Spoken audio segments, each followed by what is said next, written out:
नमस्कार साथियों, स्वागत है आप सभी का हमारे अपने YouTube चैनल पढ़ाई अड्डा पे।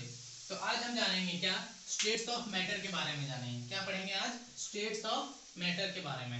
हम पिछले क्लासेस में पढ़े थे कि हमारे आसपास बहुत जितने भी सामान है वो सारे क्या कहलाते हैं? मैटर्स कहलाते हैं। उन्हीं मैटर्स को तीन स्टेट्स में बांटा गया। उन्हीं मैटर्स को कितने स्टेट्स में बांटा गया है? तीन स्टेट्स में बांटा गया है। और वही तीनों स्टेट के बारे में आज हम पूरे डिटेल से चर्चा करेंगे और जानेंगे। तो वही तीनों स्टेट्स में पहला स्टेट क्या है? सॉलिड स्टेट, दूसरा है लिक्विड स्टेट, चौथा है तीसरा है गैसियस स्टेट।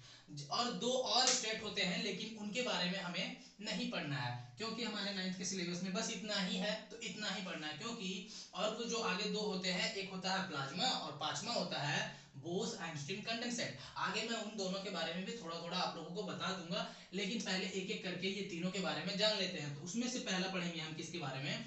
सॉलिड स्टेट के बारे में। किसके बारे में पढ़ेंगे आज? सॉलिड स्टेट के बारे में। तो आइए जानते हैं सॉलिड स्टेट के बारे में आखिर ये क्या होता है। तो देखिए पहला पॉइंट लिखा हुआ है, solid have definite shape, distinct boundaries and have fixed volumes. तो सॉलिड एक ऐसा स्टेट्स ऑफ मैटर है, सॉलिड एक ऐसा स्टेट्स ऑफ मैटर है जो क्या होता है, उसका शेप कैसा होता है? तो डेफिनेट होता है। मींस उसका एक फिक्स शेप होगा, देखने पे वो फिक्स, उसको लगेगा कि हम देखेंगे ना उसको, हमें महसूस होगा कि उसका एक फिक्स शेप है। उसका एक फिक्स शेप होगा मतलब एक डिजाइन होगा, उसका एक शेप होगा। साथ ही साथ उसका डिस्टिंक्ट बाउंड्रीज मतलब वो क्या है कि उसका शेप होगा, साथ ही साथ उसका एक डिस्टिंक्ट अलग सा एक बाउंड्री भी होगा, उसका एक अलग सा बाउंड्री। जैसे कि हम एग्जांपल में ले लें तो देखिए ये बुक है, ये एक सॉलिड स्टेट है। कैसे? तो देखिए इसका एक फिक्स्ड शेप है। ये किस शेप का दिख रहा है आपको? ये क्यूबॉइड शेप का दिख रहा है। और इसका एक बाउंड्री भी दिख रहा है, अलग अलग देखिए डिस्टिंक्ट बाउंड्रीज है, इसका बाउंड्रीज भी दिख रहा है कि नहीं? और साथ ही साथ इसका क्या है? वॉल्यूम भी फिक्स है। क्या है? इसका वॉल्यूम भी क्या होता है? फिक्स होता है। तो चलिए देखते हैं। पहला पॉइंट वही है मेरा कि solid have definite shape, solid have definite shape, distinct boundaries and fixed volumes. तो सॉलिड क्या है? तो उसका शेप कैसा होता है? तो फिक्स होता है। साथ ही साथ उसका क्या होता है? वॉल्यूम भी फिक्स होता है और उसके अलग अलग बाउंड्रीज होते हैं। ठीक है। अगर और दूसरा पॉइंट पे आते हैं तो its tendency to maintain their shape whenever subjected to outside force. कभी कभी क्या होता है कि बहुत सारे ऐसे सॉलिड्स होते हैं जिसे हम हथौड़ा से अगर पीट दें तो वो नहीं टूटते हैं, लेकिन कुछ कुछ सॉलिड्स क्या होते हैं? टूट जाते हैं, बहुत पीटने पे टूट जाते हैं। तो वही लिखा हुआ है कि सॉलिड्स का टेंडेंसी होता है क्या कि वो अपने शेप को मेंटेन रखते हैं, भले ही उस पे हम बाहर से कोई भी बल लगा दे या कोई भी फोर्स लगाएं, फिर भी सॉलिड्स क्या होते हैं कि वो अपने शेप को मेंटेन रखते हैं कुछ देर के लिए, लेकिन बहुत ज्यादा देर तक अगर उसको पीटते रहेंगे तो वो अपना शेप भी खो देते हैं। ठीक है। तीसरा पॉइंट क्या है? तो it may break under force but difficult to change their shape, solids are rigid. Means क्या है? देखिए अभी हम बताएं कि सॉलिड जो है वो अपना शेप को रीगेन कर लेता है, अपना शेप को मेंटेन रखता है, भले ही उसको कितनों पीटे, लेकिन अगर ज्यादा पीटते हैं, ज्यादा पीटने पे वो क्या होता है? ब्रेक कर जाता है। क्या कर जाता है?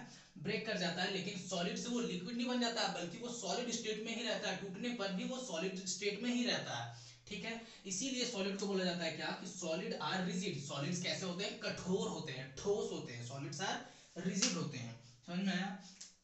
चौथा point, particles of solids are closely packed, that is the space between the particles are negligible. जैसे कि एक हम एग्जांपल लेते हैं, ये है सॉलिड। सॉलिड में जो पार्टिकल्स होते हैं, सॉलिड क्या है? तो एक मैटर है, स्टेट्स ऑफ मैटर है, उसमें वो भी पार्टिकल से मिलके बना होगा ऑब्वियसली। तो उसमें जो पार्टिकल्स होते हैं वो बहुत ही क्लोजली पैक्ड होते हैं। क्या होते हैं?